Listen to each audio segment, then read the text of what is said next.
A paz do Senhor, irmãos. Amém. Pode sentar. Louvado seja o nome do Senhor. Quero louvar a Deus pela oportunidade que o Eterno nos dá de estar com os irmãos, conhecendo esta igreja, conhecendo o pastor, os irmãos. É uma honra poder estar aqui com os amados. Deixa eu me apresentar, né? Só para vocês conhecerem. Então, como ele já disse, meu nome é Marcos Ferreira. Eu sou pastor na Igreja Brasil para Cristo. Eu dirijo a igreja ali na Vila Taquari, que fica na Itaquera, né? Pela misericórdia de Deus, eu sou escritor. Tenho um ministério local, mas também tenho um ministério itinerante. Nada que eu faço que não foi o Senhor quem dirigiu, quem orientou, quem direcionou. Eu procuro servir a Jesus de acordo com aquilo que Ele colocou na minha vida para fazer, porque eu acho que assim a gente consegue realizar. E aí a gente chega em casa muitas vezes e vai orar e percebe o próprio Espírito Santo falando assim: oi, servo inútil, tudo bem? Porque quanto mais a gente acha que a gente é alguma coisa, irmãos, mais a gente percebe que a gente não é nada, não é? Quando a gente começa a procurar, como eu não lembro nem o nome dele, olha só, é o Wesley, né? De vez em quando eu esqueço o nome dos meus filhos, tá, Wesley? Fica tranquilo. Como o Wesley disse, a gente tem que descer. Eu estava falando de profundidade, e esse tema, irmãos, para mim ele é um tema recorrente. Eu venho falando dele, e deixa eu apresentar. Ele falou que eu sou escritor, eu sou isso, eu sou aquilo. Eu não posso, eu acho que a gente tem que começar a entender uma coisa, já começar a liberar aqui algumas coisas. Eu não posso ficar dizendo com falsa humildade que eu sou o menor da casa do meu pai, com aquela falsa humildade. Eu queria começar a compartilhar com vocês dizendo isso. Aquilo que Deus nos faz, aquilo que Deus nos leva a fazer, a gente precisa reconhecer e assumir, sabe? Então eu sei as capacidades que Deus me deu. Aí sim eu reconheço. Eu não procurei. O Senhor um dia chegou para mim e disse assim: eu vou fazer isso e isso contigo. E Ele veio fazendo. Então eu tenho que reconhecer aquilo que eu sou. Mas todo dia eu percebo que eu só sou alguma coisa porque o sangue de Jesus, porque a misericórdia do Senhor me alcançou. Amém? Mas o que acontece? Eu pastorei uma mesma igreja há 19 anos. Eu sou casado com a pastora Elisete Ferreira. Agora mesmo eu estou aqui, ela está lá no Jardim Grimaldi. Ela foi ministrar lá para as mulheres e eu vim para cá, né, estar com os irmãos. Sou pai de 4 filhos.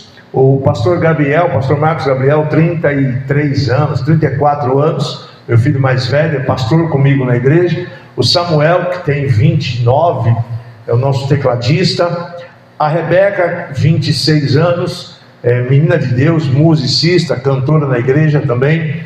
O Israel, 22 anos, nosso baterista. A minha família serve a Jesus, né? Gabriel, a Ana, casada com o Gabriel, está lá no Ministério da Mídia junto conosco. A Débora e a secretária da igreja. Eles me deram em 20 de setembro meu primeiro neto, Felipe, né? Sou vô babão mesmo e faço. Eu quero que você me siga também para você ver meu neto, não é para ver eu não, tá?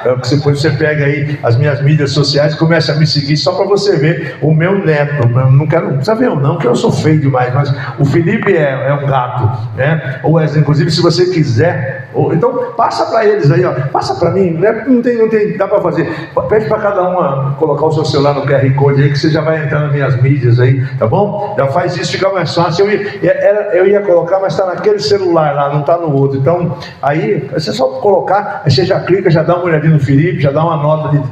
A nota tem que ser de 10 para cima, tá? Se der baixo que isso, fica chato. Mas Deus tem nos guardado e a gente está lá trabalhando.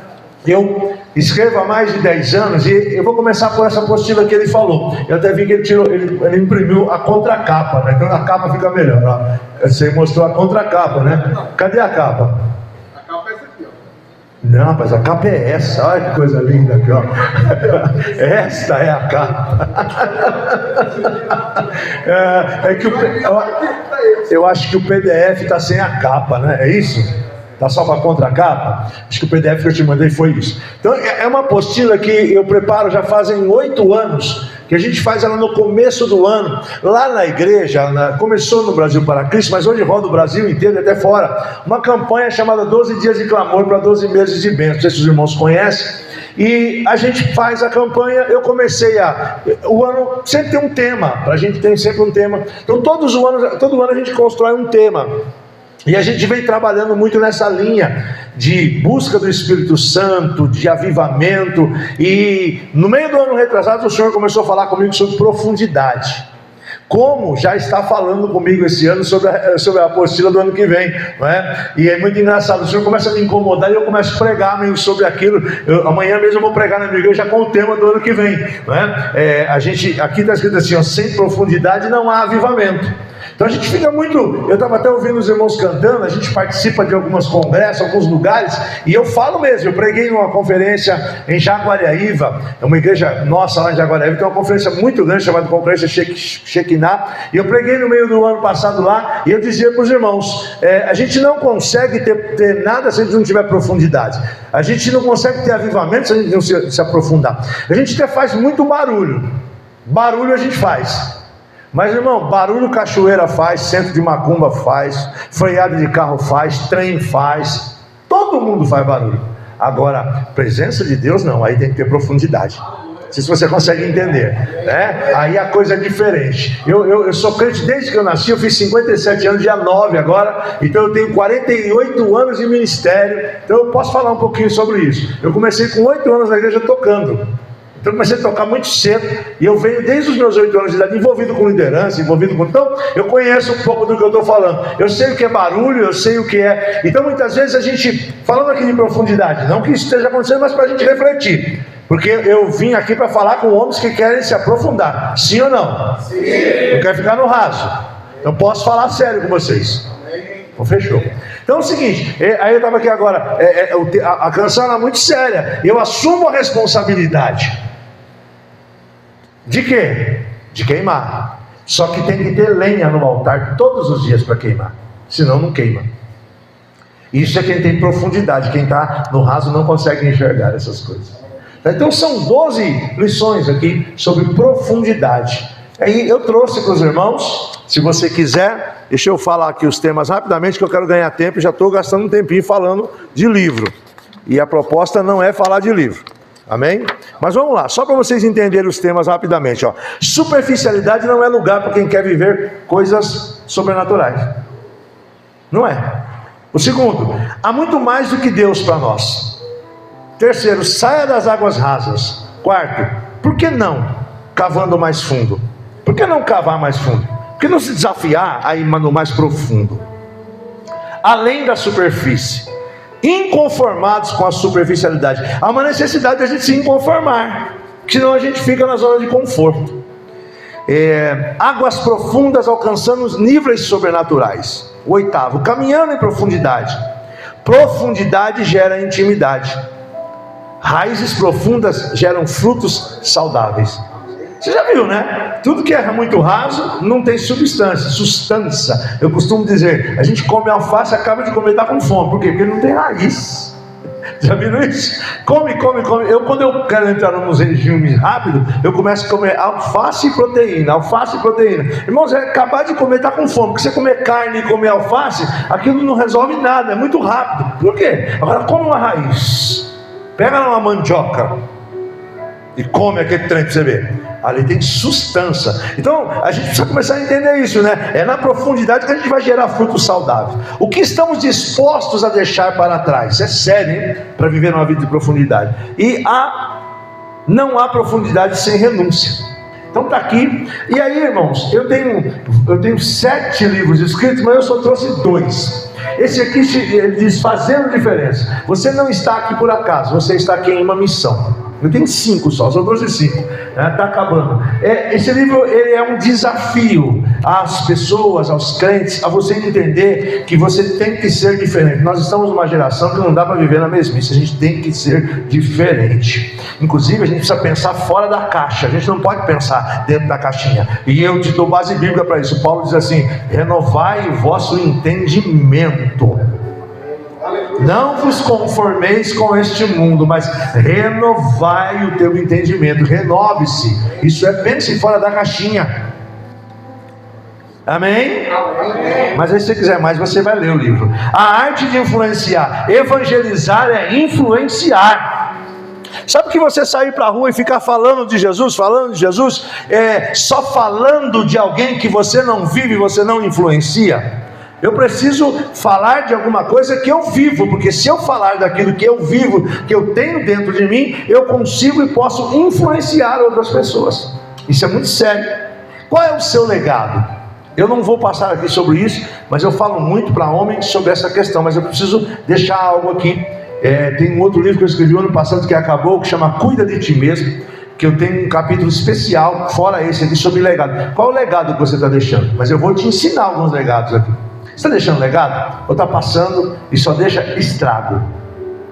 Tem gente que deixa estrago nos lugares que passa. Deixa estrago na família, deixa estrago no trabalho, deixa estrago nos relacionamentos. Não deixa legado. A gente tem que deixar legado. Eu digo para vocês, eu tenho deixado um legado por onde eu passo. Eu tenho filhos espirituais na minha igreja e tenho filhos espirituais espalhados pelo Brasil e em alguns lugares do mundo. Pessoas que eu passei e impregnei alguma coisa na vida delas. E hoje eles são melhores do que eu. Quem faz legado, quem gera legado, quem gera sucessão, faz frutos melhores do que você é. O homem tem que pensar nisso. Você está marcando a sua geração? Descomplica. Muitas vezes nós somos. Eu estava olhando para vocês aqui, fiquei pensando em vocês um pouquinho. Não os conheço, mas eu queria dizer para vocês: se você for complicado, descomplica, gente. Vamos parar de ser aqueles caras complicados, cheio de coisa, sabe? Eu vou falar aqui na palavra um pouquinho, mas descomplica, tá? Pelo amor de Deus. Ande com as águias. Você conhece essa história, né? Pegaram a águia e colocaram no galinheiro. E aí o cara estava dizendo que ela era uma galinha. Ela era uma galinha. Um dia que soltaram, ela foi embora. A águia não anda com galinha, irmão. Galinha só cisca para trás. A águia voa para cima. Sabe, você precisa começar a andar com gente que te influencia, com gente que tira você da sua zona de conforto. A arte de persistir, persista, seja alguém que tenha a marca, seja alguém que deixe impregnado na vida das pessoas. As pessoas falam assim: ele não desiste, eu sou essa pessoa. Até incomoda quando começa a dizer que eu sou guerreiro, mas porque eu não desisto. Na pandemia foi o melhor momento da minha vida. Eu virei a minha vida, fiz uma história diferente na minha vida, na minha casa, na minha história, na pandemia. Enquanto estavam chorando, eu estava virando a minha história. Estava me colocando à disposição de Deus, para Deus cumprir o objetivo dele na minha vida. Amém? Síndrome do patinho feio, está tudo aqui nesse livro, né? Sabe a síndrome do patinho feio, né? Até o dia que ele descobriu que ele não era feio, ele só não era pato.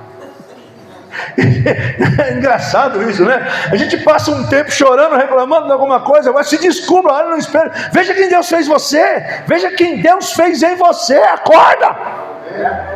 Ele ficava reclamando o tempo inteiro. Um dia alguém disse assim: rapaz, você é diferente, porque você é cisne, você não é pato. Simples assim. Senso de pertencimento. Sabe que você está aqui agora, daqui a pouco para onde é que você vai? Para a sua casa, que você pertence à sua família. Se encaixe em uma comunidade, se encaixe com pessoas e você tenha sentido de ser. Senso de pertencimento é algo que é protetivo para a vida do ser humano, principalmente para os homens. Tá? Deixa eu soltar umas verdades para vocês aqui, principalmente para quem é responsável. Hoje nós estamos vivendo numa síndrome muito perigosa, chamada síndrome de burnout, que é queimar até o final, que é acabar. E o homem tem muito disso, e o homem fica calado, o homem não fala, o homem sofre sozinho. Você precisa ter amigos, você precisa ter pessoas que você compartilhe. Quem é o seu amigo de carne e osso, que você olha para ele, e ele olha dentro do na bolota dos teus olhos e diz assim: você não está bem. Você tem esse amigo? Esse já é um outro livro que eu não trouxe, chama-se Não é Bom Andar Sozinho. Você tem? Você pertence, você tem senso de pertencimento a uma pessoa tão forte, de que ela cuida de você, que ela conhece o teu jeito de ser. Quando você chega, ela diz: você não está bem. Você precisa ter. Isso faz parte, Deus criou isso. Isso é a proteção que Deus nos dá. Precisa ter. É muito sério. Mantenha vínculos com essas pessoas. Cuide-se. Você precisa se cuidar. Deita e dorme. Eu não sei o que vocês pensam disso, mas eu tenho aqui para quando Elias está fugindo de Jezabel, ele vai para o deserto, e no deserto ele entra debaixo de um pé de uzimbo pedindo a morte, e ele deita e dorme. E a Bíblia diz que ele acorda, o anjo do Senhor o acorda, tem peixe e pão, e o anjo do Senhor diz para ele assim: come e bebe. E eu vou fazer uma pegadinha com vocês. Ele come, bebe e faz o quê? Alguém lembra desse texto? Faz o que, pastor? Come, bebe e volta a dormir. É isso aí mesmo. É isso aí. Mas muitas vezes quando a gente faz a pegadinha, os irmãos dizem assim: ele come, bebe, e o Senhor diz: vá-te porque você tem 40 dias de caminhada. Não, Senhor. Come, bebe e volta a dormir, porque estava cansado demais. Estava super estressado. Tinha sofrido um baque no seu trauma. Viveu 3 anos e meio sendo perseguido, vendo a morte a qualquer momento, fazendo a obra do Senhor, fugindo da morte. Depois foi desafiar os profetas de Baal e os de Acera, e lá Deus o deu vitória, matou esses 850 profetas, e aí chegou a hora de descansar, porque ninguém é de ferro. Você pode dizer isso para mim? Diga para mim, pastor Marcos, ninguém é de ferro. Fala para quem está do teu lado assim: você não é de ferro. Ninguém é de ferro. Você precisa descansar. E aí, é terapêutico isso aqui. O Senhor dá comida a ele e deixa ele dormir. Se você ler o texto, como essa não é a proposta, eu só estou representando o livro passando, mas se você for ler o texto diz assim: que ele come, bebe e volta a dormir, vírgula, e o anjo do Senhor tornou a voltar. Se o anjo tornou a voltar, é porque ele foi. Para onde? Foi fazer alguma outra coisa em outro lugar e deixou ele dormir. E outra coisa, você que é meio fortinho, quando você está saciado, você não consegue comer mais, consegue? Eu também não. Então, é um espaço de tempo. Deus é perfeito. Deus não ia mandar o anjo voltar e dizer assim: você está com a barriga cheia, mas come de novo. Não, houve um espaço de tempo para que aquela primeira alimentação fizesse todo o seu processo digestivo e desse fome em Elias de novo. Aí o anjo acorda e diz: come e bebe, porque agora sim você já está refeito, você já descansou, agora você tem uma jornada. Amém? E para terminar, sem óculos não dá. A capacitação traz qualidade. Procura se capacitar, não fica andando por aí dizendo: eu nasci assim, vou morrer assim. Não, crente Gabriel, não, isso não é legal não, sabe? É Gabriela que fala isso, vocês deram risada. Aí porque não é Gabriela, é Gabriel, tá? Eu tenho 5 só, quiser correr na mala e pegar lá, tá? E aí, irmãos, agora, março do ano passado, eu fiz um propósito com o Senhor, eu fiz 40 dias de jejum, só no líquido. Água e uns líquidozinhos, porque eu sou diabético, não dá para ser só na água. Desses 40 dias eu escrevi um devocional. Então eu não tenho receita aqui para jejum não, mas são 40 devocionais. Então se você quiser entrar no jejum de 40 dias, ou então se você quiser fazer um devocional, tá? Eu não preciso ficar falando assim, mas tem gente que faz jejum de 3 horas. Não, eu comecei numa segunda-feira e terminei 40 dias depois, sem colocar um só sólido na boca, tá? Buscando ao Senhor, orando, lendo a Bíblia, buscando a Deus, estudando. E eu não fiz isso para a igreja, eu fiz isso para ter profundidade. Foi para mim que eu fiz, eu não fiz nem para a igreja. E dele saiu 40 devocionais. Inclusive o que eu vou falar com vocês aqui hoje está aqui, que é o primeiro tópico do primeiro dia de devocional. No primeiro dia que eu comecei a escrever, eu escrevi o seguinte: que tudo começa em casa. E eu vou falar sobre isso com vocês. Tudo começa em casa. Se a nossa casa não estiver bem, nada vai ficar bem na nossa vida. Amém? Então tá tudo aí. Se você levar esses 3 aqui, eu faço, olha só o que eu vou fazer para vocês. Esse custa 20, esse custa 35, e a revista, quanto que era? Foi 10? A revista, R$10. Se vocês levar tudo, né? Os 5 primeiros que quiser levar, eu faço R$50 para vocês. Os 3 materiais aqui. Só tem 5, tá bom? Se você quiser, no final do culto, pode fazer Pix, cartão, o que você quiser. Amém? Se for para te edificar, leva. Tá bom? Conseguiu colocar na tela não, né? Não precisou não, vocês passaram Passaram o QR Code aí, já viram como é que o Felipe é bonito ou não viram ainda? Queridos, gratidão mais uma vez por me trazer até aqui, tá? Só para a gente entrar aqui na parte da reflexão. Então eu tenho um canal no YouTube chamado Instituto Fazendo Diferença. Não é um canal enorme, porque quem faz diferença não tem fã. Quem faz diferença não tem seguidor. Não tem, esquece. Esses dias eu estava na minha igreja, num evento, num lugar grande até, e aí um pastor chegou para mim: rapaz, como? Olha ele aí, ó. Inclusive esse livro aqui, ele está todo em áudio lá. Eu ministrei, eu fazia um programa diariamente, agora não faço mais. Então todos os capítulos lá comentado, capítulo por capítulo. Tem tanta coisa aí, o que você precisar tem aí. Por exemplo, se você tiver com insônia, é só você procurar lá um espaço chamado terapêutico. Você vai descobrir como é que você volta a dormir. Se tiver com síndrome de pânico, também. Burnout, eu falo aí, tem tudo ali. Esse canal está recheado de muita coisa, tá? Tudo que você pode imaginar. Depressão, tudo. E de terça-feira, agora, assim, oficialmente, toda terça-feira, 22h10, eu faço um podcast, tá aí dentro também, chamado Papo Reto com o Pastor, tá? Onde eu sempre entrevisto alguém. Essas duas últimas terças eu entrevistei 2 autores, estão lançando um livro sobre discipulado, digo para o senhor aqui, os 2 são daqui de perto, tá? Fabiano Gomes e Josué Nascimento, para falar sobre discipulado, mas não aquela coisa de ficar dando método, não, uma coisa bem mais profunda e mais fácil da gente acessar. E agora terça eu vou falar com um outro pastor que escreveu um livro muito legal chamado Resistência. Assim, sabe, tirou 12 tópicos da Bíblia de homens que foram resistentes, que tiveram poder de resistência em momentos muito difíceis. Vai ser 22h10, já está gravado, pastor Valdinei Pereira. Você pode se inscrever no canal e assistir a hora que você quiser, tá? Só tem 4.000 inscritos. Igual eu estava falando, o pastor falou para mim assim: você deve ter uns 40, 50 mil. Eu falei: não, pastor, tem 3.800, chegou nos 4 agora. Não quem faz, entenda isso. Deus vai pegar um ou outro e vai botar um destaque nele assim. Mas aquele que é resiliente, ele é difícil, sabe? E hoje eu não me preocupo com isso mais. Já me preocupei muito, mas eu entendi qual é o meu papel. Aleluia.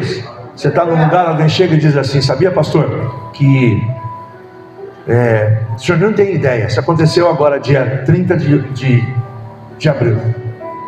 Pastor, havia uma moça lá da minha igreja que ela estava para se suicidar. E eu lembrei de um livro seu, eu dei o livro para ela. E ela leu o livro. E ela mandou dizer para o Senhor que Deus mudou a história dela. Então isso vale, né, irmãos? Isso vale muito mais do que qualquer coisa.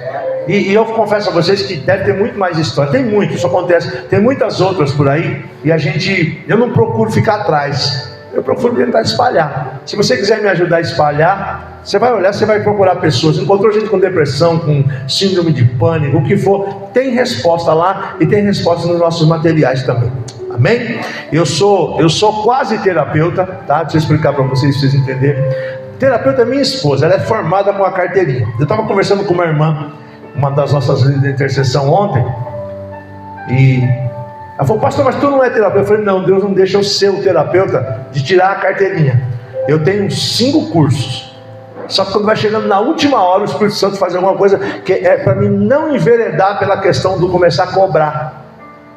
Entendeu? Então eu posso. A pastora fala assim: mas você, pelo amor de Deus, se você não é terapeuta. Eu falei: não, pastor, eu sei que eu estou, porque a terapia você não precisa. Mas eu não vou atender ninguém cobrando sem ter minha credencial para mostrar para a pessoa. Então eu sou terapeuta do TRG, falta só isso aqui para terminar. Eu tenho uns 3 cursos de terapia pastoral, tenho muita coisa, mas é para cuidar de gente, é para fazer o que eu estou fazendo aqui agora, não é? A minha esposa não, minha esposa é formada, bonitinha. Se você precisar passar, tem ela, a sua esposa precisar, entendeu? Terapia, reprocessamento generativo, e a gente está aí trabalhando para o Senhor. Sou pastor de pastores, faço pastorio de pastores, estou indo agora sexta-feira para Pernambuco, para ministrar aos pastores da Brasil para Cristo do Pernambuco. E a minha vida é essa. Mas sou servo de Deus, sabe? Só isso. Queridos, aí Deus colocou algo no meu coração para dividir com vocês, que nada mais é do que profundidade também. Homem, Homens de decisões fortes segundo o coração de Deus. Nós estamos vivendo um tempo em que, irmãos, o homem virou uma espécie rara. Vocês sabem, o homem virou um negócio que chega a dar vergonha e medo, não é? E pasmem vocês, eu rodo bastante, dentro da igreja tem uns homens assim também. Tem homem de todo tipo dentro da igreja, viu? Infelizmente, não é fácil não. Mas eu quero construir com vocês algo em cima de alguns homens, e quero chamar a atenção de vocês e desafiar vocês para que vocês possam ser homens fortes cada dia mais, segundo o coração de Deus. E o homem forte, segundo o coração de Deus, ele tem que ser um homem de decisões. Sabe, irmãos, a primeira coisa que eu vejo é que o homem, ele é alguém que precisa tomar decisões. Isso Deus deixou a nós. Isso é meu e seu. Olhando para essa santa palavra, estudando essa santa palavra, nós temos a obrigação de ser homens de decisões fortes. Aleluia. Eu preciso ensinar isso para o meu neto. Eu digo para ele brincando: o vô vai te ensinar a ser homem de decisões fortes. Eu ensinei meus 3 filhos a ser homem de decisões fortes. Deus está colocando um menino para casar com a minha filha, e ele sabe que ele precisa ter decisões fortes. Minha filha não é fácil, no sentido de ser minha filha, ela é forte nas decisões. Ele tem que ser mais forte do que ela. E eu não estou falando de mandar, não estou falando de arrogância, não estou falando de nada disso. Eu estou falando de posicionamento. Deus te chamou para ter posicionamento. Amém? A tua esposa pode até andar na tua frente, mas você tem que ter posição. Aleluia. Se você não alcançar a tua esposa, ela tem que saber que a mão que está levantada de sacerdote dentro da tua casa é a tua. Você corre na frente que eu te protejo aqui atrás, porque eu estou meio gordinho e você está indo mais rápido do que eu. Mas a mão que sustenta essa casa é a minha.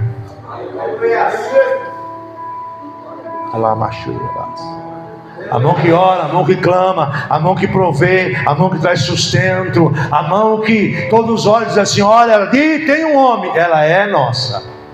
Tem que ser nossa. Deus não aboliu em local algum este posicionamento. Nós vemos a humanidade fazendo isso por força do pecado, mas em lugar algum. E não é ser machista, irmãos, não, é a autoridade da palavra. Quer ver só? A Bíblia diz o seguinte, ó: Deus criou o homem à sua imagem e semelhança. E partindo dessa verdade bíblica, compreendemos então que Deus nos criou com suas características. Gênesis capítulo 1, versículo 27. Criou Deus, pois, o homem à sua imagem. A imagem de Deus o criou. Homem e mulher os criou. Então logo no primeiro homem, ele já deixa impregnado tudo o que ele era e que havia marcado para a eternidade. Presta atenção, quando Deus nos criou, quando Deus criou Adão, ele impregnou no Adão, que é o primeiro homem na terra, toda a sua característica, de todas as formas. Não fosse assim, o texto não diria que ele criou a sua imagem e a sua semelhança. Eu não vejo imagem e semelhança aqui física. Nós procuramos e corremos muito atrás de imagens físicas. Não, eu estou falando de caracteres, de característica. Então Deus criou-nos com as características dele. Certo? Amém? Amém. Vamos caminhar? Já na forma, presta atenção nisso. Já na forma o homem foi criado com estas marcas que eu queria relatar para você aqui. Protetor. Deus criou o homem protetor. Proteja o jardim, cuide do jardim. Deu a ele o poder de decisão. Deus diz assim: você pode cuidar de que, cuide de tudo aqui, coloque aqui os nomes que você quiser colocar. Deus não disse para ele colocar nenhum nome, sim ou não? Eu preciso correr com vocês aqui, então não vou ler todos os textos. Mas se você ler o texto, você vai perceber que na criação Deus disse assim: cuide da terra, dê nome aos animais. Você está aqui com toda a liberdade, você tem poder de decisão. Deus criou o homem com clareza de objetivo. Fique à vontade, tenha clareza, tenha liberdade para você agir da forma que você quiser, com o seu juízo. Você é parecido comigo, então você pode fazer que eu autorizo. O que Deus fazia, olha que interessante isso, o que o homem fazia, Deus chancelava. Eu não vejo na Bíblia, e eu não vou chegar no céu e perguntar para Adão, né? E para Adão, Deus falava para você, Deus dizia que quando você colocou o nome naquele negócio que andava de jacaré, Deus mandou você mudar, você colocou o nome de jacaré, foi Deus ou foi você? Eu não vou, porque eu quero estar no céu. Não sei se você tem esse desejo. Para com esse negócio. Ei, tem uns pregadores, quando eu chegar lá, eu quero conversar com o Paulo para perguntar se o Paulo, eu quero lá saber o espinho do Paulo, eu quero estar no céu. Eu quero cumprir na terra o que Deus fez para mim cumprir, e quero ir para a glória. Você acha que eu vou ficar parado? Paulo, por favor, qual que era o seu espinho na carne? Eu tenho o meu, você não tem o seu. Não, procura que você também tem. Aleluia. Cuida dele, irmão. Aleluia, né? Vamos cuidar do nosso espinho, para que ele não nos tire da presença. E não ficar querendo, sabe, é uma luta. A gente não toma cuidado, a gente perde a salvação querendo saber o sexo dos anjos. Anjo é homem ou anjo é mulher? Tem anja. Qual a fisionomia de Jesus? Olhe-se no espelho. O dia que você quiser conhecer Jesus, olhe-se no espelho, e você vai ver a imagem e semelhança do Filho de Deus. Aleluia. Determinado. Deus criou no homem, colocou esse cara. O que eu estou compartilhando com vocês é o que Deus é. Deus é determinado, sim ou não? Não é? De uma só palavra, seja se eu falar sim, sim, não, que Deus disse era para ser. Então Adão recebeu impregnado na forma, homem, você tenha uma só palavra. Quem é pai aqui? Se você falou para o seu filho que se ele não passar de ano você não vai dar o presente, não dê o presente. A característica de Deus é essa. Estou falando com um homem aqui. Se você falou vai, você vai. Agora também você diz que sim, se vira, irmão. Sabe por quê? Deus criou o homem para influenciar. Nós estamos chegando perto do final. E o que o homem está virando agora? O homem está querendo ser mulher. E a mulher diz, já que o homem não quer ser nada, deixa eu ser homem. É isso ou não é? Dá uma olhadinha. Sabe por que a mulherada está querendo ser homem? Porque os homens abandonaram o que é deles. A mulher não aguenta mais um homem frouxo, um homem fraco. Deixa eu já começar a soltar mais umas aqui para você. E vou te falar, hein? Você que sabe. Fica bravo comigo, fica. Você sabia que a sua mulher não foi feita para trabalhar fora de casa? Não é uma questão de dizer que a mulher não pode. Ela pode o que ela quiser. Mas Deus não criou a mulher para trabalhar, para sustentar a casa com você, para dividir o salário com você. Eu não quero nem perguntar se tem alguma esposa que trabalha fora aqui. Faz de conta que não tem nenhuma. Mas eu queria dizer para você, o dinheiro da sua mulher, não é para você dividir as contas com ela não, abençoado. A luz quem paga sou eu, a água é você. Não, meu filho, você tem que pagar a água e a luz. Não está dando um emprego, vá para o segundo. Trabalha de dia e de noite e deixa o dinheirinho dela para manicure, o pé de cure, o olho de cure, as orelhas que curem, os cabelos que curem. Deixa ela se curar, irmão, e vai cuidar da tua casa, querido. Aleluia. Homem tem que ter decisão forte. O dinheiro da minha esposa é dela. Quando eu aprendi isso, é dela. Qual foi o maior valor que você já deu para a tua esposa em espécie? Por favor, me diga. Você pegou da tua conta e colocou na conta dela. Qual foi? Você pode falar? Alguém pode aqui agora? Pode falar. Hã? Fala aí, irmão. O irmão está falando ali? Não. Não pode falar. Alguém me socorre com um pouquinho de água, por favor? Está aqui a água, talvez eu não estou vendo. Acho que está. Ah, está ali, ó. Ei, irmão, qual foi? Quem é casado aqui? Levanta a mão. Ah, todo mundo é casado, quase. Quanto foi? Então você vai sair daqui hoje, você vai colocar um valor na conta da tua esposa. Se você é um homem de atitudes fortes, quem sabe vamos fazer esse papel, vamos terminar você pegando, tem internet, aí você usa a internet da sua esposa. É? Tá ligado no Wi-Fi da esposa, é? Senhor? Então, depositou, é isso aí. Eu estou perguntando qual o valor, obrigado, mas é independente. Sem a sua esposa pedir. Homens de decisões fortes. Foi, Wesley? Você é casado, né, Wesley? É, né? Não? Você é casado, né? Foi me convidar, sobrou para você. Tá pensando o quê? Ele tá achando que profundidade é outra coisa, tá pensando que é só nadar. Vamos nadar, tá vendo? Essa é a verdadeira profundidade que faz diferença.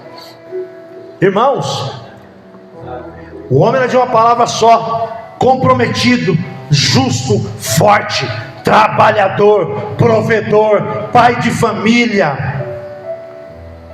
Deus colocou essas marcas todas. Quando você olhar para você no espelho, barrigudo ou não, no dia que você for, você tem que enxergar essas marcas todas, porque a tua esposa espera isso de você, a tua família espera isso de você, a tua sogra espera isso de você, a sociedade, quando você diz que é cristão, espera isso de você. Não é isso aqui, ó.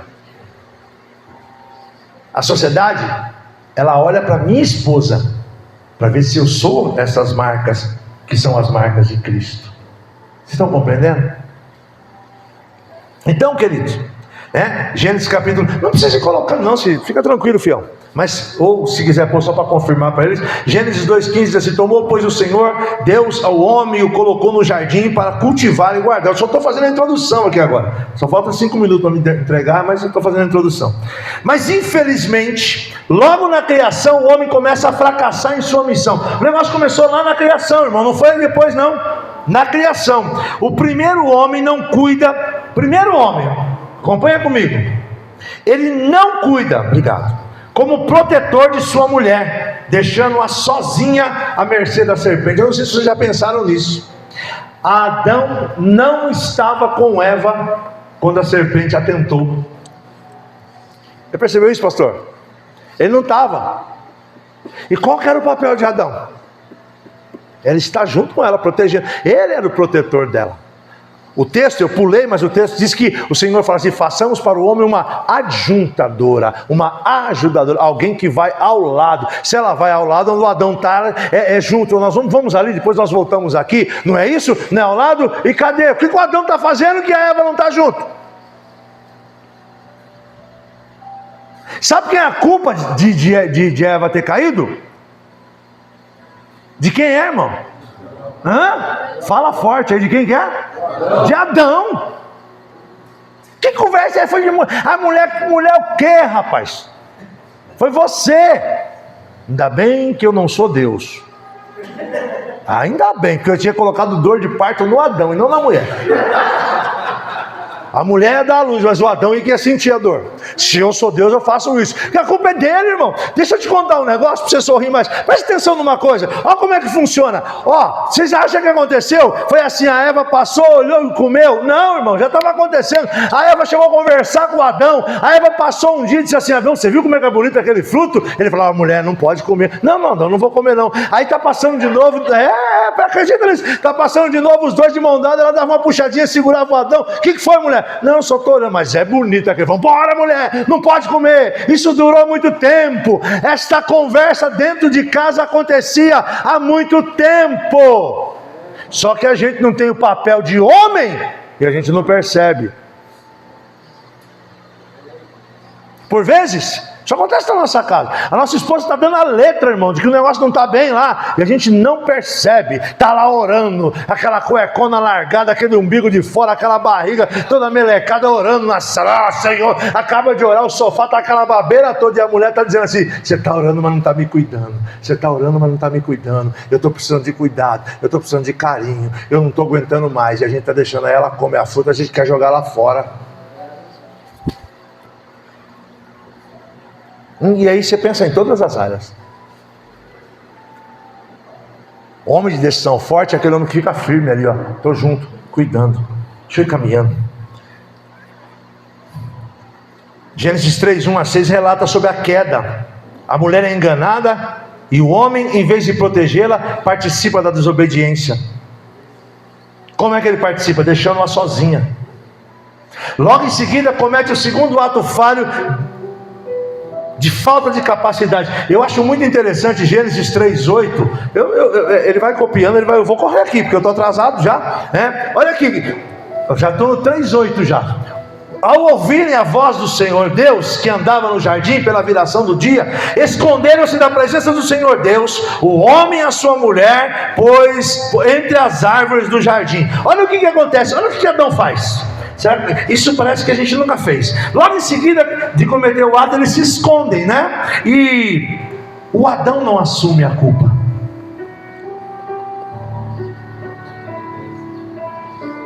Deus não conversava com Eva. Eva recebia as benesses. Eu acho que era assim, quando Deus estava conversando com Adão e Eva, Deus dava as duras de Adão e passava a mão no cabelo da Eva e falava assim: filho, eu te abençoo.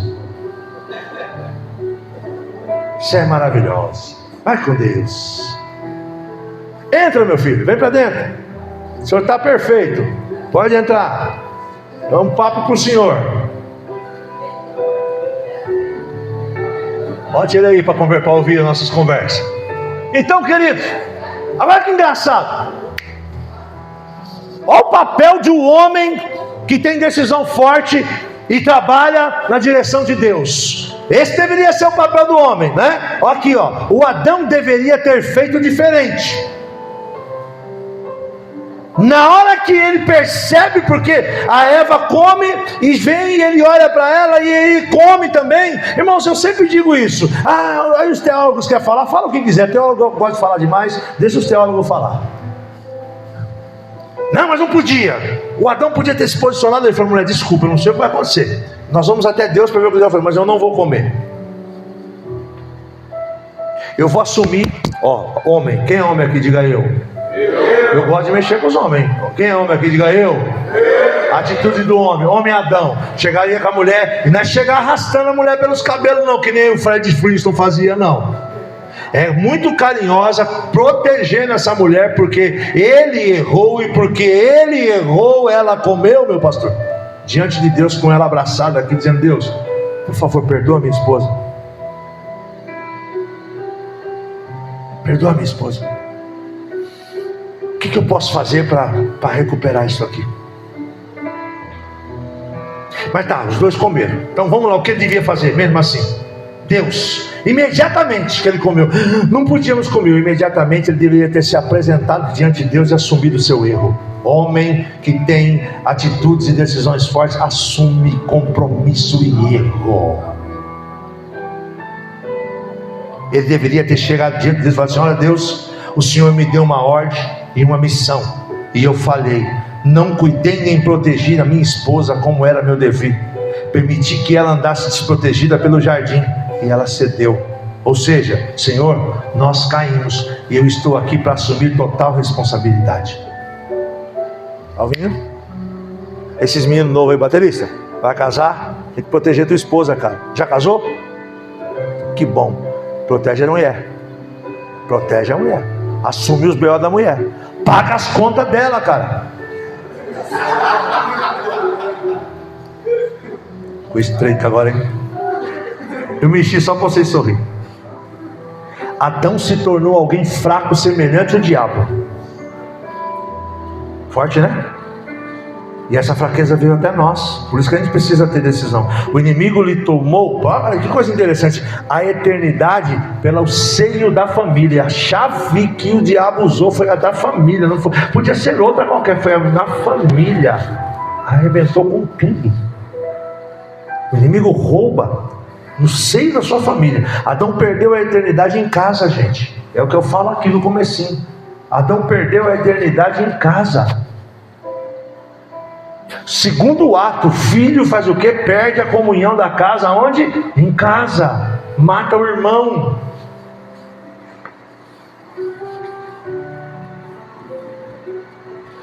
A história da humanidade demonstra que os maiores desafios e as maiores quedas podem começar dentro dos nossos lares. E elas começam, irmão, porque é o quebrar da família, é o quebrar do seio, da célula máter. Aí eu quero compartilhar com vocês rapidamente, só para vocês abrirem mais um mindset. Homens que tiveram chances e decisões fortes, mas que agiram como meninos. Eu vim aqui para chamar a profundidade minha e sua um pouquinho mais. A gente não pode agir como menino. Eu gosto de interpretar o texto de Apóstolo, quando o apóstolo Paulo diz assim: eu quando era menino, agia como menino. Agora que eu cresci, eu deixei as coisas de menino. E eu costumo dizer assim: eu virei homem. Amém?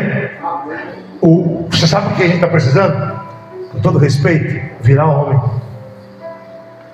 Nas nossas atitudes, proteção, vida com Deus, sabe? É estampar o peito na porta de casa, falando no mundo espiritual mesmo ali. Dizer: ei, sou eu, hein? Aqui é comigo, hein? Eu sou o provedor. Isso é profundidade, cara. Lá em casa quem ora mais é a minha esposa, não tem jeito. Ela é profeta. A minha unção é apostólica, pastoral. A unção dela é profética. Eu reconheço isso. Mas na última hora, deixa eu contar para vocês. Eu dirijo a igreja há 19 anos. Quando foi para ir para essa igreja, eu estava passando uma situação e eu estava muito tenso. Quando me falaram de dirigir essa igreja, eu estava com receio da pessoa que me falou, porque tinha me feito alguns maus. E eu entrei num estado de crise de ansiedade. E eu fui numa reunião que nós tínhamos, pedi conselho a um pastor amigo, um pastor de uma igreja grande lá no Mandaqui. E eu disse para ele assim: pastor, eu não sei o que eu faço, eu não sei se eu fico contigo, se eu fico onde eu estou, se eu assumo a igreja. Ele disse assim para mim: eu vou te dar 4 conselhos. Vem trabalhar comigo, fica comigo aqui. Fica um tempo, a hora que você quiser. Eu te dou uma igreja, eu ligo para a diretoria e pego uma igreja e passo para você. Eu não falo nem para quem foi que eu passei. Ele tem essa facilidade. Fica comigo trabalhando no meu ministério aqui. Naquela época ele não reconhecia. Você não chegava como pastor direto, tinha que passar pelo time dele, todo um processo. Terceiro, assume a igreja, qual o problema? Quarto, ouça a voz da sua esposa. 70% do que as nossas esposas falam é a própria boca de Deus falando. É raras vezes que eu não ouço um aleluia e um glória a Deus, porque elas não estão aqui. Porque se elas estivessem, vocês iam ver o que elas iam fazer. Que elas fazem, viu? Vocês não têm ideia do barulho que elas fazem quando eu falo isso num culto assim. Aí eu falo: calma que eu vou dar o troco daqui um pouquinho. Elas ficam assustadas. Aí, amados, eu estava em Campinas, no hotel em Campinas, na convenção, e nós viemos para casa. Eu ia pegá-la em casa para nós irmos para a nossa sede nacional. Aí meus filhos estavam na minha mãe. Eu cheguei em casa, me troquei rapidamente e ela ainda estava demorando. Eu desci, peguei a Bíblia, sentei na sala, peguei a minha Bíblia e comecei a ler Gênesis 1 e fui lendo. Ela demorou, porque eu já estava no 3, 1, 2, com uma caneta e um papel e ia anotando, fazendo umas anotações. Aí eu fiz uma leitura assim, disse assim: interessante, Deus criou o homem para ter relacionamento com ele. E o relacionamento de Deus com o homem e do homem para com Deus é através da santidade. Aí eu escrevi: uma igreja de relacionamentos com Deus através da santidade. Detalhe, o irmão não me disse onde era a igreja. Na Imperador tem uma igreja, Brasil para Cristo, e o pastor de lá na época estava muito doente. Eu achei que fosse ele, eles iam remover, e não era ele. Beleza, então como eu não sabia, eu escrevi assim, ó. Não escrevi não, peraí que eu já digo. Aí, tá, beleza. Aí continuei lendo, aí Deus fala assim, Gênesis 2:18, né? E não é bom que o homem ande só, far-lhe-ei uma ajudadora, uma companheira. Aí eu escrevi assim, interessante, Deus criou uma ajudadora, mas Deus também criou um outro ser de carne e osso, igual ao homem, para ele se relacionar, para que ele possa ter relacionamento uns aos outros. Aí eu escrevi assim, então estava lá já santidade, né? Através com Deus. Aí eu escrevi assim, relacionamento com os irmãos através da comunhão uns aos outros. E aí a queda e tudo que deu, a promessa de Deus, foi até ali. Aí eu escrevi assim: relacionamento com a sociedade através do testemunho. Então naquele momento Deus me deu o tripé da visão da igreja onde eu ia dirigir. Aí eu escrevi: Igreja Evangélica Pentecostal, o Brasil para Cristo, pontinho, pontinho, pontinho, porque eu não sabia onde era a igreja, uma igreja de relacionamento. E fiz o lema: com Deus através da santidade, com os irmãos através da comunhão e com a sociedade através do testemunho. Gente, eu acabei de escrever, minha esposa falou assim: Marcos, sobe aqui que Deus falou comigo. Nós moramos no sobrado, eu subi. Quando eu cheguei lá, ela disse assim: Deus acabou de falar para mim que para onde nós formos, Deus vai cuidar da nossa família. Os meninos eram Gabriel com 12, Samuca com 10, Rebeca com 6, Israel com 2 anos, 3 anos. Tudo aquela coisa mudando de bairro. Então eu estava super preocupado, mudando de igreja, tem que tomar cuidado com isso. Você que tem criança pequena aí, fica aí mudando de igreja para lá e para cá, você tem que impregnar na cabeça da criança o lugar que ela fica. Olha como é que é interessante, o homem tem que ter decisões fortes. Você não vive para você, você vive para a tua família. É sério, né, moço? Eu vou casar porque eu vou casar com aquela gatinha, e eu vou viver com ela. Uma gatinha logo engorda, você fica barrigudo e ela gordinha. Já muda tudo. Aí já um filho, tem uns camaradas que é terrível. A mulher, coitada, é um filho, 2 filhos, 3 filhos, 4 filhos, 5 filhos. A mulher não aguenta o cara, filho. E depois ele quer virar o bombom do banho. Agora eu vou para academia. E a coitada não dá para ir, os moleques estão pendurados nela. Tem 5 mamando.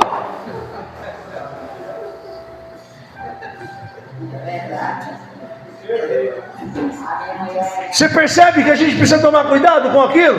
A gente tem que ter decisões dentro da nossa casa.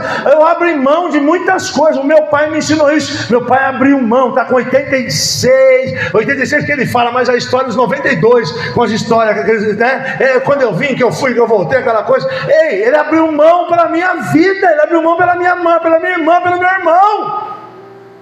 A gente não quer abrir mão de nada, a gente quer viver a nossa vidinha ali, e está tudo bem, meus irmãos. E aí, naquele momento, nós estávamos abrindo mão dos nossos filhos, ou para os nossos filhos. Então, quando ela disse para mim assim, ela disse assim: Deus falou que para onde nós formos, Ele vai conosco. Quem é que estava com a resposta? Você consegue entender? Quem é que estava a resposta de para onde a gente ia? Quem estava? Vocês estão prestando atenção na história? Quem é que estava com a resposta? Eu. A esposa, ela faz um papel como do Espírito Santo dentro da casa. Aleluia. Percebe? Ela faz esse papel. A decisão é sua. A Sara estava dando risada, mas quando o Abraão falou para ela: faz a comida, ela fez a melhor comida para o mundo, serviu os anjos ali.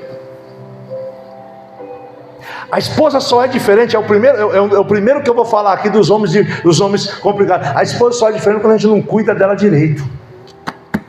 Eu quis contar esse exemplo para vocês entenderem. Nós estamos lá 19 anos trabalhando em cima desse tripé. Tudo que eu faço, tudo que eu escrevo é em cima desse tripé. Pastor, o senhor tem 200, 500, 100 membros. Eu comecei falando desse problema, desse diferencial. Quem faz diferença nem sempre faz sucesso. Mas eu estou aí firme. Amém? Eu vou fazer as coisas, eu fico querendo ouvir o que ela vai pensar. A gente está indo agora para Pernambuco sexta-feira. Surgiu a oportunidade de remarcar a passagem por uma semana depois, para a gente ficar lá um tempo. Vixe, irmão, já pensou em ir para Pernambuco de graça? Aí eu estou com aquela, e a gente fica, não fica, como é que faz? Não vai, não vai. Eu estou querendo ver se ela está alegre, se ela quer ir. Eu falei: filha, mas nós vai para a Praia de Boa Viagem, depois nós vai para Porto de Galinha, depois nós vai até Olinda, filho, depois nós vai até João Pessoa. Eu não vou gastar nada, eu só vou trocar a passagem aí. Eu demorei, que eu estava tentando ver agora com a menina da passagem, veio a passagem, R$1.000 de diferença. Eu não vou gastar, daqui a um pouco, 0 de diferença. Eu não decidi, agora R$300. Eu estou ali, não sei se faço, não sei se não faço. Vamos ver, se quando terminar já não arrumaram a passagem, vamos embora. Aí um fala: vem para cá, outro vem para lá, mas eu estou de ouvido nela. Aí ela olhou para a filha e falou assim: a mãe vai ficar 15 dias longe de casa. E eu não falei nada. Porque vai ser 10 dias agora. A gente chega, 26, a gente viaja para Brasília, fica 3 semanas em Brasília. Mas o que acontece? Deus já falou que era desse jeito. Eu estou esperando ela dizer assim: Marcos, tudo bem. O Senhor falou que era só desfazendo uma mala e fazendo outra. Você tem que dar essa oportunidade para tua esposa, cara. Quem está entendendo alguma coisa aqui? Ah, que bom. Olha o primeiro caso aqui, ó. Eu falei dos homens que tiveram chance de decisões fortes, mas agiram que nem menino. O primeiro, Ló, por sua escolha gananciosa, se corrompeu com as seduções de Sodoma e perdeu tudo, caindo em incesto. Eu tenho vários textos, vocês conhecem os textos, não vai dar tempo. Está em Gênesis 19 e tudo que eu vou falar, mas começa antes um pouquinho. Presta atenção, um homem que não é posicionado, um homem que não tem posições sérias, faz tudo o que Jó fez. A primeira vocês sabem qual é. Abraão não devia ter levado ele, mas enfim, foi. Enriquece por causa da bênção de Abraão, e um dia quer o melhor, porque ali, quando chega naquela briga que eles têm, os pastores têm, qual é o papel do homem que tem decisões fortes e confia no Senhor? Diz assim: não, tio, eu só estou aqui por causa da sua bênção, o Senhor escolhe, onde o Senhor for, eu vou para o outro lado. Foi isso que aconteceu, não é isso, pastor? A gente tem que ser. Quantas vezes a gente faz isso? Quantas vezes o irmão levanta contra o pastor da igreja, faz aquela confusão, pastor, não, pega a chave aqui que eu vou ficar. Pode ficar, você fica com aqui, fica com o melhor para você, que eu. Você sabe que vai dar ruim lá na frente. O certo seria, irmão, pastor, eu estou saindo quietinho, só eu, e eu falei para minha família ficar, porque eu não quero te atrapalhar, porque eu sei de onde eu estou comendo, eu sei a bênção que eu estou vivendo. Irmãos, eu não ia entrar nesse assunto, mas o que a gente está vendo de homens acabando com a família no mundo espiritual, mudando de igreja, saindo da igreja, indo para outra, sem direção, sem ordem, só porque se insurgiu, porque o pastor não está dando oportunidade, porque não prega, e aí parece que a gente foi chamado para essas quatro paredes aqui. A gente não dá testemunha lá fora, irmão. A gente só vomita aqui o que a gente está fazendo de errado lá fora. Mas deixa eu parar aqui, que não é isso que eu quero falar, ficar focado aqui. Ele o que faz, a primeira coisa, ele escolhe na frente do tio. Só que ele esquece que lá na frente está a derrota da casa dele. Não é isso? Porque ele vai para Sodoma e Gomorra. E lá ele se corrompe também. E lá, por não cuidar, a esposa olha. Já vi várias pregações, mas eu gosto daquela. Quem olha para trás é porque deixou alguma coisa. O coração dela estava lá. Uma simbologia muito forte. Ele perde a esposa. E logo em seguida, ele comete o ato mais horroroso que alguém pode cometer, porque a gente sofre até hoje com os filhos de Ló.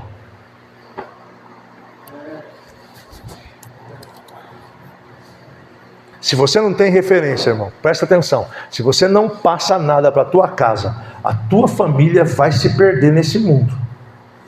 Não adianta você dizer, não, eu fui até o fim, eu servi ao Senhor. Você não está aqui para servir ao Senhor. Você está aqui para marcar a sua geração e a sua história. Esse menino está ali, ó. Você tem que começar a pensar nisso. Eu estou aqui para marcar a história.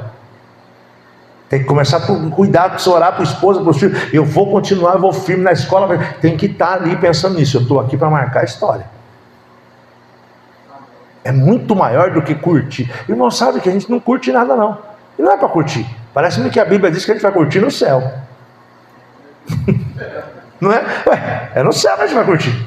O líder de homens da minha igreja, ele gosta de samba, né? Então ele já tocou na Neném, já foi mestre de bateria na Neném de Vila Matilde há uns 50 anos atrás. E aí ele, se vocês darem risada, ele diz assim, lá no samba inclusive vai ter samba, para a gente ficar mais feliz ainda. Pastor Aquiles, eu vou apresentar ele para você. Não, fica tranquilo, vai ter tantão, vai ter surdo, vai ter tudo lá no céu, porque afinal lá é lugar de delícia. Deixa eu correr, irmãos, eu quero entregar tudo, eu já estourou meu horário. Me dá mais uns minutinhos, calma aí, vocês chegaram atrasados. Eu cheguei na hora. Eu sei, por que eu falei para você? Deixa aí. Outro caso que é interessante, eu não sei se já pensaram nisso. Isaac, irmão, olha que coisa, olha como é sério isso. Isaac, por estar cego, decidiu precipitadamente e liberou a bênção da primogenitura antes do tempo. Aquilo que Jacó e Esaú viveu não precisaria acontecer. Diga assim, eu preciso. Cadê os homens? Eu preciso ser sábio nas minhas atitudes. E note que é o seguinte, a bênção da primogenitura, ela estava impregnada, o Isaac sabia que tinha que dar, agora o tempo era ele. Você consegue entender isso? Que hora que eu entrego a minha herança? Que hora que eu libero a minha primogenitura? Eu fiz uma conta rapidamente para vocês entenderem aqui. Olha como é que ele errou. Aqui, ó. Isaac tinha aproximadamente 60 anos quando nasceu Esaú e Jacó. Então ele tinha 60 anos. Faz a conta comigo. Jacó tinha 66 anos quando reencontrou com seu irmão Esaú. Então o pai tinha 126 anos, certo? Depois você olha lá na Bíblia, você vai achar. Aí a Bíblia diz que Isaac morreu com 180. Então ele viveu 56 anos com os dois filhos juntos. Para que ele arrumou aquele tumulto todo naquela hora? Aí, quem gosta de pregar aí, ó, constrói uma mensagem aí. Para quê? Falta de sabedoria, falta de posicionamento, falta de decisão. Não precisava. Olha, ele só tinha 60 anos. 60 não, ele devia ter uns 80 anos por aí, 80 e poucos anos. 12, ele trabalhou 12, depois mais quase 12, foi quase, Jacó trabalhou quase 40 anos para Labão, entre idas e vindas. Então se a gente fizer uma conta aproximada, ele recebeu a herança com 80 anos, para alguém que tinha longevidade. Hoje você tem que entregar agora, porque amanhã a gente morre de Covid. Então é melhor já fazer, a gente já faz em vida, não é? Mas naquela época não. Só porque ele estava cego. Agora olha que coisa séria isso. Ele cego físico, mas ali havia uma cegueira espiritual também. Olha para mim, irmão. Não deixa passar debaixo dos teus olhos as coisas dentro da sua casa.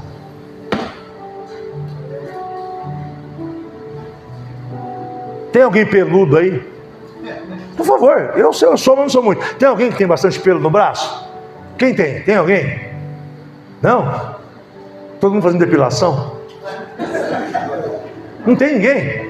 Mas você não tem pelo nenhum, vem aqui. Você é bem lisinho, você, vem cá. Você, corre, ó. É liso, não é? Quem tem mais pelo que ele aqui? Você tem? Vem cá. Ele aqui é o curso. Vem, filha. É mais mesmo que você ou não? Quem é mais dos dois? Você? Agora, quer ver? O Wesley, vem aqui. Fica de frente para eles aqui. Mas fica longe. Fecha esses olhos. Mas fecha os olhos. Precisa alguém pôr na... Vocês confiam nele? Fecha os olhos. Vai, agora muda de lugar. Onde vocês quiserem. Vai, volta, vai. Vai, volta, vai.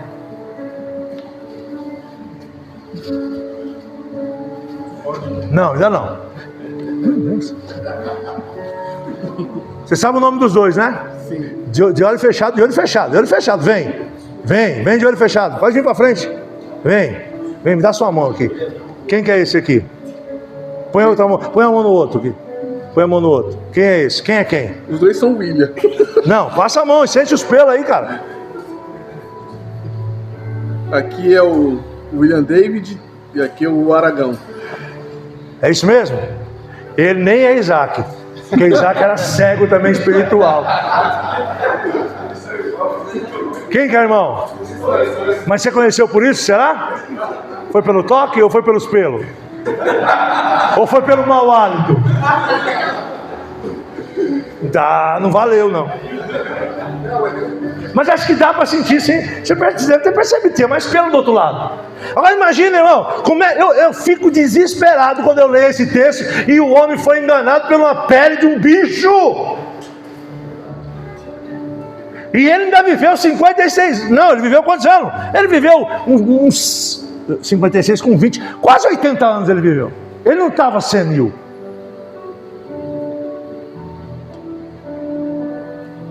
Dá para pensar um pouco nisso? Deixa eu correr. Mais um. Sansão, dominado por uma paixão, revelou o seu segredo, o segredo de Deus, e morreu. Outra verdade que eu quero deixar para você: seja um homem que faça diferença, irmão. Não deixe para que Deus use você na hora da tua morte. Porque é verdade, a Bíblia diz que Sansão matou muito mais filisteus na sua morte do que em toda a sua vida, mas ele morreu junto. Se ele não tivesse cedido,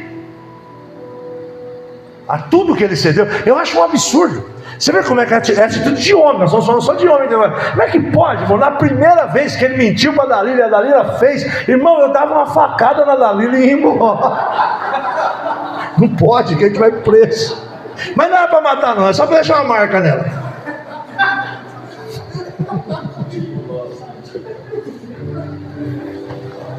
Mas é mesmo, irmão. Tá, vamos tentar, vamos na segunda vez, a mulher fez de novo. Rapaz, essa mulher era bonita demais da conta. Jesus de misericórdia. Cuidado com o laço, irmão. Como diziam os crentes antigamente, chuta que é laço. Sabe aquela moça bonita que fica lá? Aquele é Dalila, tu vai morrer junto com tudo. Tem que ter posição. Precisa, né? Você ter posicionamento, senão não consegue não.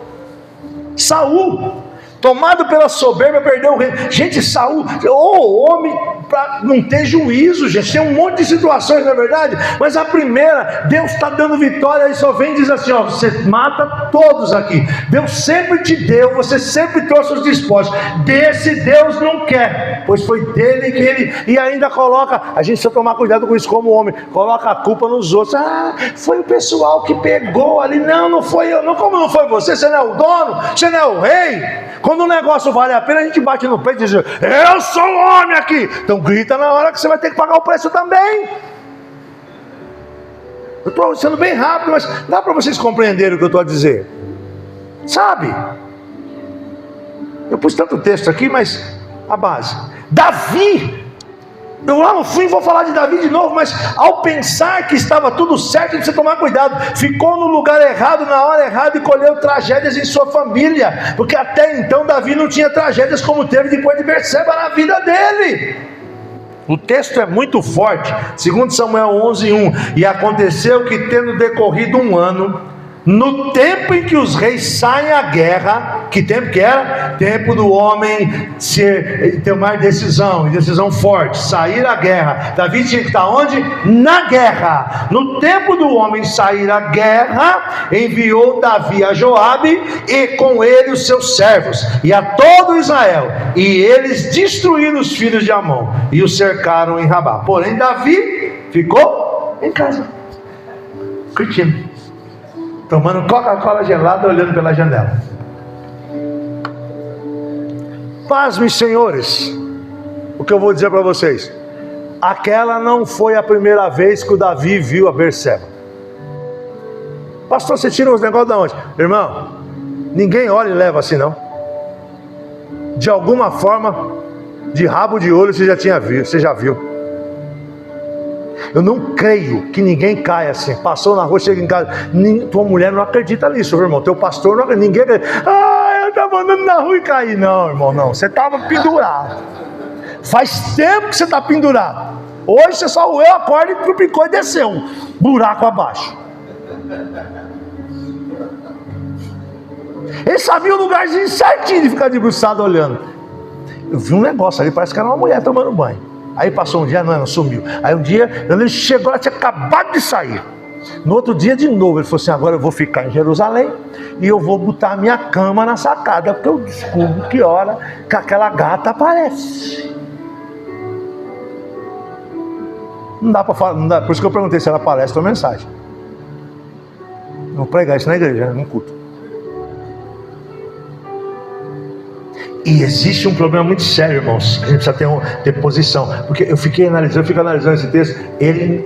Eu e você talvez faz um negócio diferente. A gente sai de fininho e vai lá dizer assim, ô gata, chega junto. Ele não. Ele manda os mensageiros trazer a mulher. Ele está tão seguro que ele manda, não é verdade, irmão? Ele manda um mensageiro, quer dizer, ele não está preocupado com o que vão dizer. Não precisava nem lá o irmão chegar lá depois dizer tudo aquilo para ele, não. Ele estava nem aí, ele foi lá e trouxe a mulher, depois armou o esquema para matar o marido da mulher, está tudo certo. Toma cuidado, irmão, o rabo da saia é um perigo. A gente vira menino. Eli, que não se cuidou, que não cuidou da sua casa, perdeu tudo no mesmo dia. Isso é um perigo muito sério. Os homens estão perdendo a sua casa, os sacerdotes estão perdendo o sacerdócio. E, irmãos, e o Icabote chega de uma vez por todas, e quando chega vai embora a glória. É forte demais a gente pensar nisso. Não dá tempo nem de alguém trazer Samuel para o cargo. Não dá nem tempo de alguém fazer, sabe aquela... Irmãos, eu estou falando, eu ando muito no meio de pastores. Os homens caem de um jeito que não dá tempo de você dispensar o irmão em honra, dar um abraço, dizer assim: pastor, obrigado pelo tempo que você doou, porque esses homens doaram. Presta atenção, Eli doou o tempo dele sim, irmãos. Eli trabalhou direitinho sim, o final foi ruim. Toma cuidado para você não terminar mal a tua história. Bem é fácil, mas você precisa terminar bem a sua história. Eu disse bem não, o começo é fácil, perdão. O começo é fácil, mas eu e você precisamos terminar bem a nossa história. Estou aqui, irmão, estou sem ninguém, mas estou protegido. É homem, eu vim sozinho. Culto, eu sempre trago alguém comigo, então grudo no pastor, grudo no irmão que me convidou, e mesmo assim eu estava protegido pelo pastor Márcio, que é um discípulo meu, que foi por onde o Wesley conheceu. Agora ele me traiu agora há pouco, aí o que está doente não veio, daqui do Brasil para Cristo, aqui do Vila Jamil. Cuidado, irmão, carona para a irmãzinha, viu? Cuidado, vai se perder dentro de casa. Eu tenho visto isso, sabe? Você constrói, você paga o preço, a tua família está toda lá. Aí você quebra tudo de uma hora para outra, irmão. Você tirado sem nem alguém dizer tchau para você. E porque é verdade, tem que ser, não tem outro jeito. Gente, preciso correr. Deus criou o homem para ser o guardião das suas promessas. Homem, a imagem e semelhança de Deus, não negocia nem tem dupla decisão. Você recebe isso? Homem, imagem e semelhança de Deus, não negocia e nem tem dupla decisão. Sua presença inspira confiança. Seus filhos o admiram. Sua família o respeita. Sua esposa não tem dificuldade em lhe elogiar. Tem coisa mais gostosa quando você vê os filhos te respeitando. E não é te respeitando aquele respeito que quando a criança tem. A mãe diz assim: vou contar para o seu pai. Aí você chega em casa, o moleque está trancado dentro do quarto, dormindo. Esse menino nunca dormiu às 6 horas. Hoje ele está dormindo. Não, ele está correndo do pai. Não estou falando desse respeito não. Aquele que o teu cachorro te conhece, sabe que você vive bravo. Você faz a curva lá na esquina, lá embaixo, o cachorro já percebe que você fez a curva de lado, cantando o pneu com o carro, e já começa: quem? E se tranca lá dentro da casinha dele e não sai dali, mas nem com jejum e oração. Até o gato some, porque gato não tem, né? Gato não tem sentimento. Gato é liso. Você chega, ele fica esfregando nas pernas da gente. Até o teu gato some. Por quê? Porque ameaçar. Não, é aquele carinho, é aquele amor mesmo.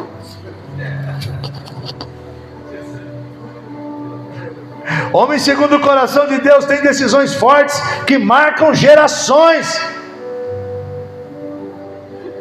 Eu quero deixar no coração de vocês esse desejo. Tenha desejo de marcar gerações com aquilo que você faz na igreja, na sua casa, no lugar onde você for. Homens, vou repetir, segundo o coração de Deus tem decisões fortes que marcam gerações. É o que eu estou dizendo. Você depois conversa com o Márcio, traz o Márcio, pede o Márcio falar meu respeito aqui.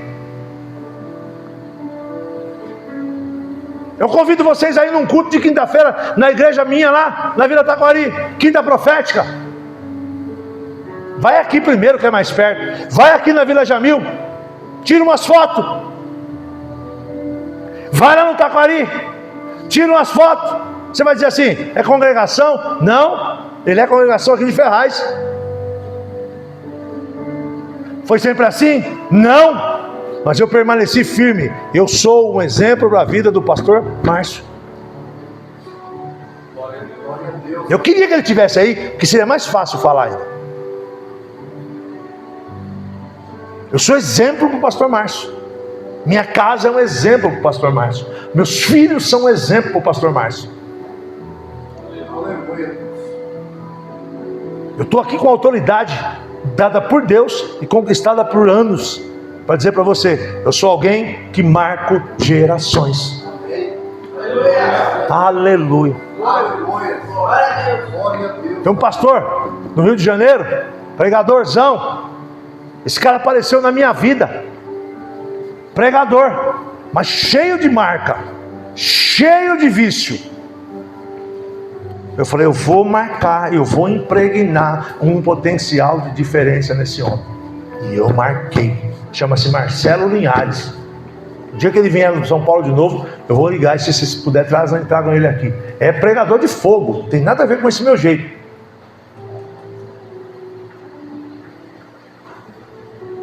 Eu preciso correr. Olha o que Atos capítulo 13, versículo 22 faz a citação. Achei a Davi, filho de Jessé, homem segundo o meu coração, que fará toda a minha vontade. Mas eu quero dizer, não se perca, porque Davi no final tinha coisas ruins para ele lá. Mas quando faz essa citação aqui, é de um homem segundo o coração de Deus. Nos falta reconhecimento do nosso papel, irmãos. Às vezes somos que nem Moisés. Presta atenção nisso aqui, eu estou já quase chegando no final. Às vezes nós somos que nem Moisés, escolhidos para libertar o povo, mas falhamos em casa. Esse eu queria que você colocasse, filhão. Põe para mim, Êxodo capítulo 4, versículo 24 a 26. Pois, está lá? Êxodo 4. Em uma hospedaria ao longo do caminho, o Senhor foi ao encontro de Moisés e procurou matá-lo. O 25. Então Zípora pegou uma pedra afiada, cortou o prepúcio de seu filho, tocou os pés de Moisés e lhe disse: você é para mim um marido de sangue. Não sei se você já leu esse texto. Esse texto, quando você vai interpretar, um pouco antes Deus está falando para Moisés assim: vai e diga para Faraó que se porventura ele não liberar, eu vou matar o primogênito. Então ele tem um ligado, tem uma teofania, tem várias coisas envolvidas ali. Mas a realidade é o seguinte: a gente faz uma pergunta ali, Deus queria matar quem? Aí a gente pode interpretar: Deus queria matar Moisés e Deus queria matar o filho dele. Aí quem é o filho que foi dali não está falando. Só que a Bíblia a gente precisa ler com interpretação, contextuar, fazer os contextos. Então deixa eu colocar no contexto ali. Ali me parece, há duas possibilidades.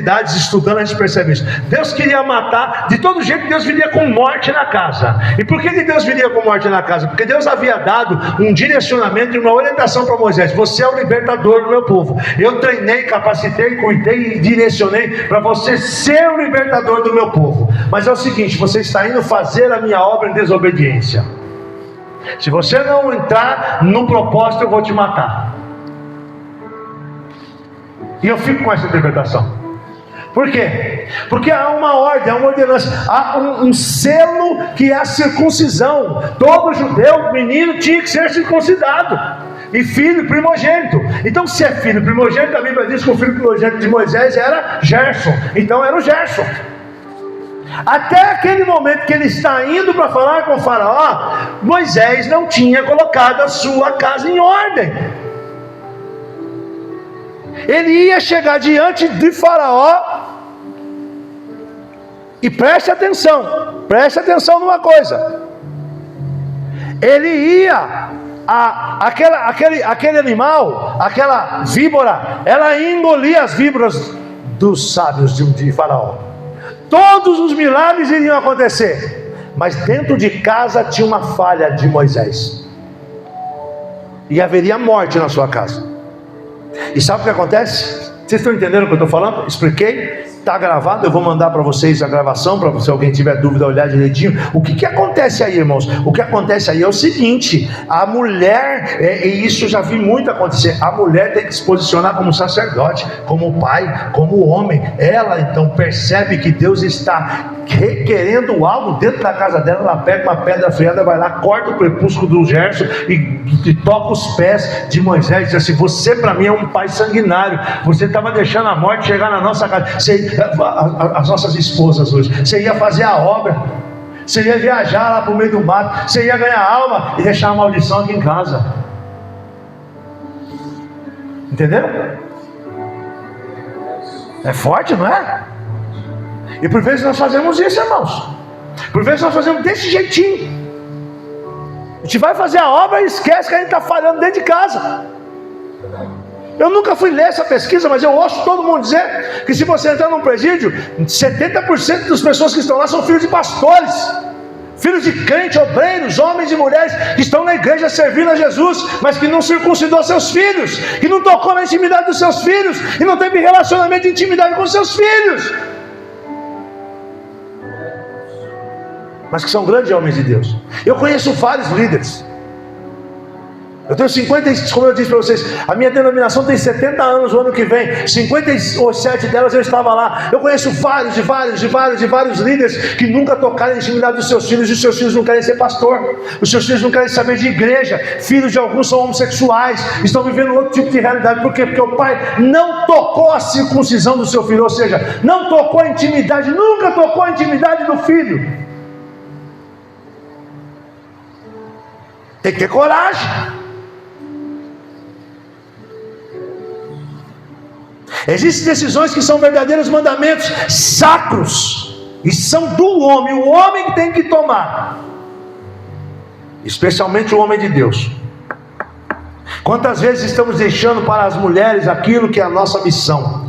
Não precisa colocar o texto, ele é muito grande, mas 1 Samuel 25 você vai ver todo o histórico de Davi, quando Davi está ali naquele momento com os homens, os 400 da caverna ali, tal, aquela coisa, ele está fugindo do Saul, aquela agonia toda, e aí então ele descobre que o Nabal e vai pedir para que Nabal ajude eles, para que Nabal faça alguma coisa, e Nabal faz o quê? Desonra.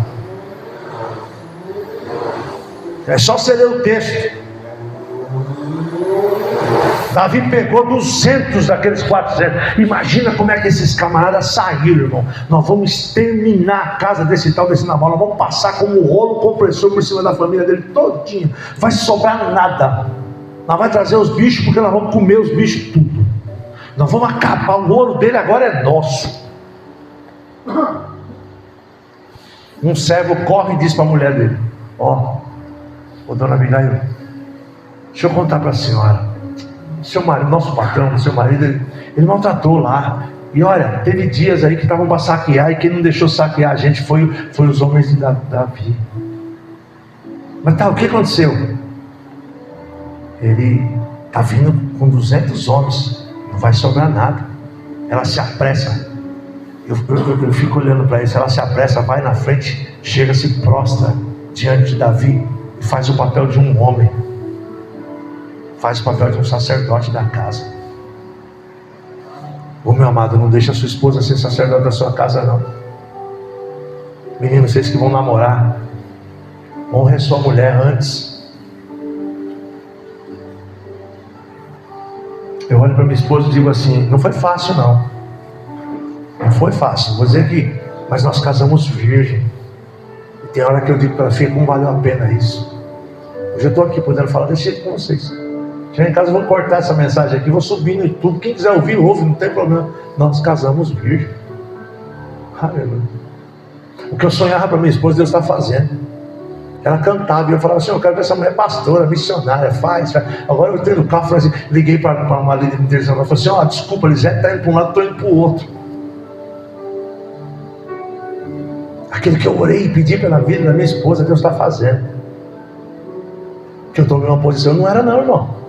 Eu era um menino em casa. Ela orava e eu ficava só enrolando, tocando.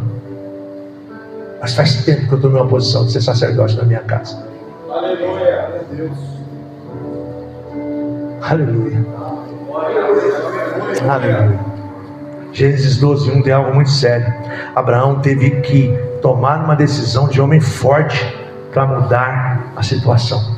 Diz o texto: ora, disse o Senhor a Abraão: sai da tua terra, da tua parentela, da casa de teu pai, e vai para a terra que eu te mostrarei. Para Deus cumprir promessa, ele teve que sair do meio da casa do pai. Por que ele teve que sair de lá? Porque o seu pai, ele servia a vários deuses.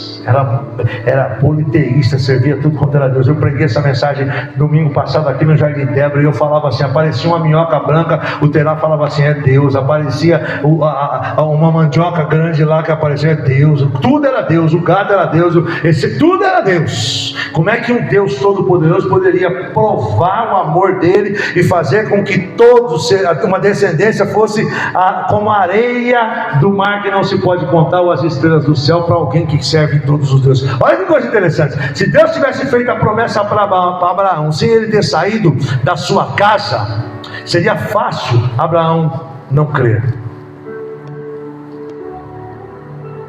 Pensa comigo. Porque ele sabia o que era servir a todos os deuses. Então, se fizesse uma promessa para ele de que a descendência dele seria como a areia do mar ou as estrelas, ele ia dizer assim: eu sei, é fácil, porque tudo é Deus. Mas não, Deus tira ele e diz assim: não, filho, eu sou o único, o seu Deus, e eu estou dizendo que em você serão benditas todas as famílias da terra, e que da tua geração virá o Messias. Ei, aleluia, aleluia, posição. Agora eu digo para vocês uma coisa: ele saiu impregnado com coisas de casa e está tudo certo. Quem ensinou o Abraão de que ele dependia depender de alguém, que ele tinha que ser adorador? Foi o Terá, porque o Terá adorava todo mundo. Ele saiu, tem coisa que a gente carrega. Ele saiu do meio, mas ele continuava adorador. Onde ele chegava, ele montava um altar de adoração. Quem ensinou o Abraão a ser dizimista? Foi na sua casa. Quando ele teve aquela situação, ele entregou a Melquisedeque. Eu não estou dizendo para você romper com a tua família, tem princípios que você aprendeu lá, mas para o Deus Todo-Poderoso fazer a promessa que Ele tem na tua vida, você tem que sair do meio. Decisões fortes. Eu tomei decisões fortes na minha vida. Eu saí do meio da minha família para viver o que eu vivo hoje. Aos poucos aparece um, vem para a próxima, mas eu saí do meio. Eu tive que sair do meio. Amém? E Deus usa homens de decisões fortes. A outra, põe para mim aí, 1 Reis 19, 21. Voltou, pois, Eliseu de junto de Elias, tomou a parelha de boi e os matou. Então se dispôs, seguiu a Elias e o servia. Olha aqui. As irmãs não estão aqui, as irmãs dão muita risada. Sabe por que o Eliseu matou todos os bois? Que eu entendo que se ele fala que é duodécima, tinha mais, não tinha só uma, duodécima é a 12ª, tinha mais junto de boi ali. Ele podia ter feito o seguinte, é David, né? William, ele podia ter feito o seguinte: eu faço uma festa, mato aí uma meia dúzia de boi, queimo aí metade dos arados, mas eu deixo um boizinho guardado, se não der certo eu volto. Aí eu brinco, os homens eu não sei se é assim, mas as irmãs fazem. Você deve conhecer alguém, a mãe e o filho casou, e a mãe não desmontou o quarto do filho, o quarto está lá. Toda vez que o filho vai na casa, ela fala: filho, teu quarto está aí, está lá, aquele colchãozinho está lá, filho, aquele travinho. Deus está falando? Está falando aqui para os homens. Deus está falando. Sabe o que você está dizendo para o teu filho? Se não der certo, volta. Não é? Já parou para pensar por esse lado? Ela dá uma discussão com a esposa e ele fala assim: eu vou para casa da minha mãe, hein? O quarto está lá. Homem forte faz que nem Eliseu.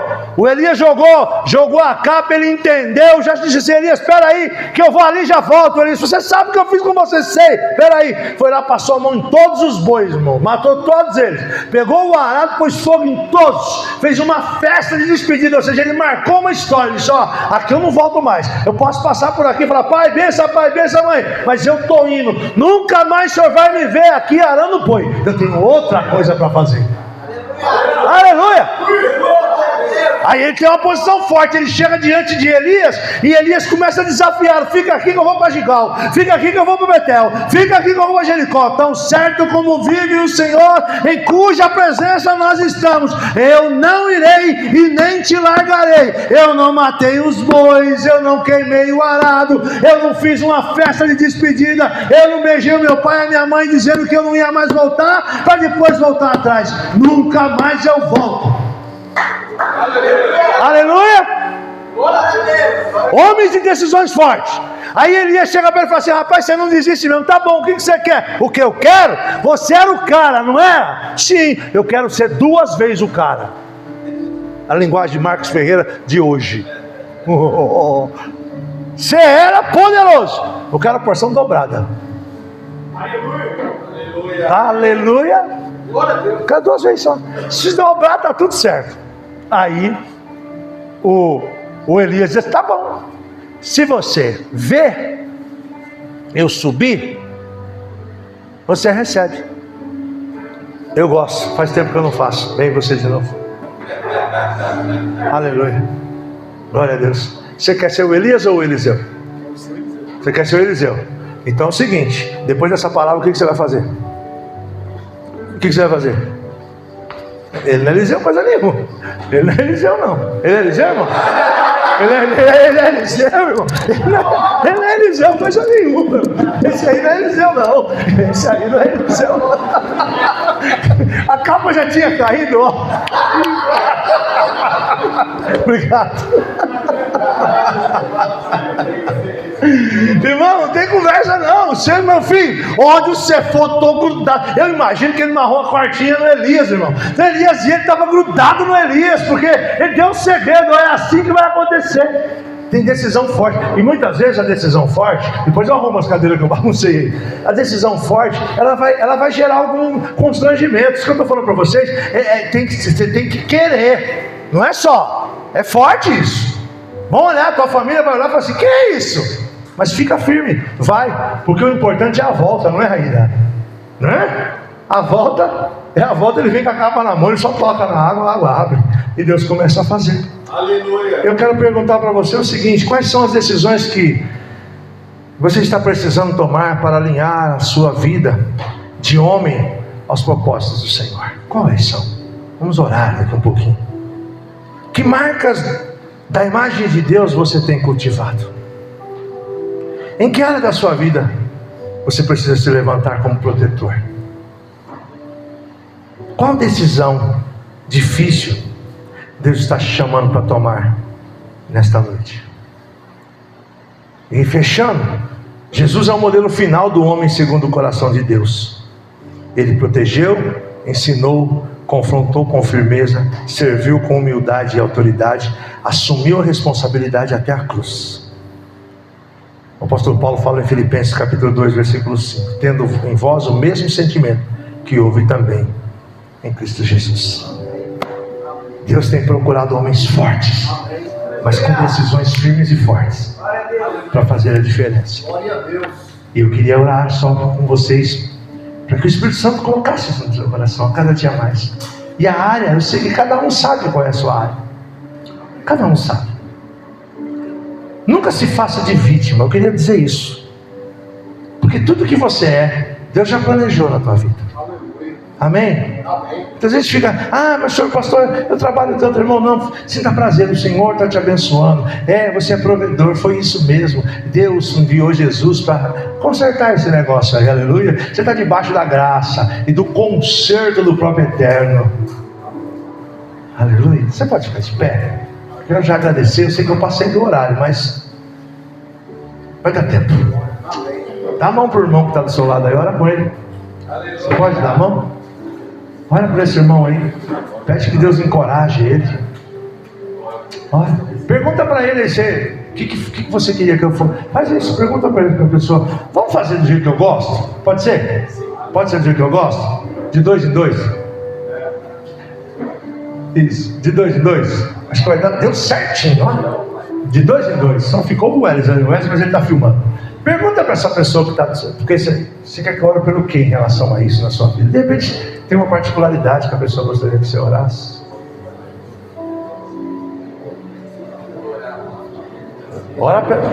Vamos orar pelo outro agora?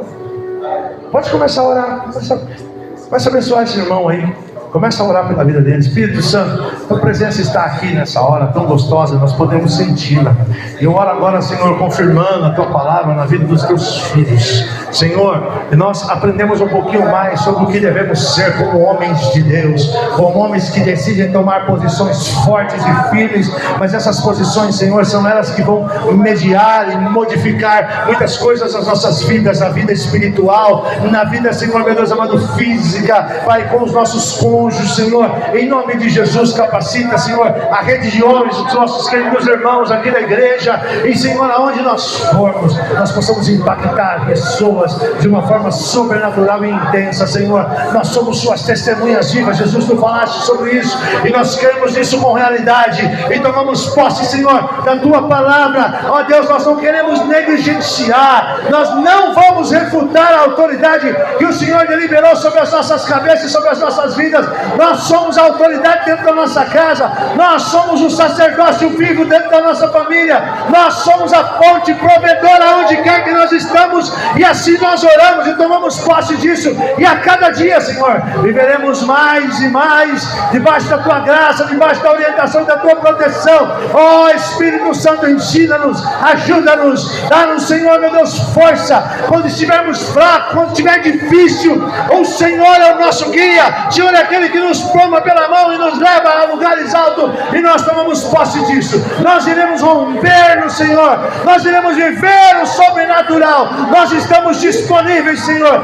Faça de nós homens divisores de água, faça de nós homens, Senhor, que marcam gerações, e nós possamos geracionalizar a nossa casa, a igreja, os nossos filhos, Senhor, a nossa profissão, aquilo que nós fazemos, possamos ensinar e declarar sobre a nossa família, a nossa casa. Pai amado, em nome de Jesus, nós somos, Senhor, a história viva, nós escrevemos a história e marcamos a nossa geração, pelo poder do nome de Jesus. Eu os oro, Senhor, eu os abençoo nesta hora, para o louvor da tua glória, Pai, em nome santo de Jesus. Dá um abraço nesse homem e diz assim: você é alguém que marca a geração. Aleluia. Isso, creia nisso, diga: eu sou um homem de decisões fortes no Senhor, que marcarei a minha geração. Você pode aplaudir Jesus? Gratidão, querido.